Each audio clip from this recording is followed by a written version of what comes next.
مخچه یا سربلوم یه قسمت کوچیک تو مغزه و این قسمت به این کوچیکی مسئول اصلی و حیاتی تعادل و بالانس بدن ماست. همه حرکاتی که در طول شبانه روز ما انجام میدیم و حتی تغییرات حرکتی جدید رو که داریم یاد میگیریم و همچنین هماهنگی بین عضلات ما مسئولیتش با مخچمون هست.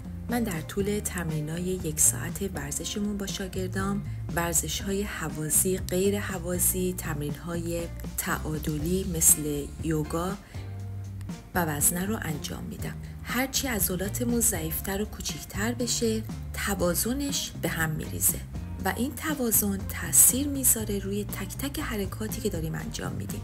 برای تقویت مخچه، عضلات رو حتما قوی و مستحکم نگه دارید. برقصین و حرکات تعادلی انجام بدین.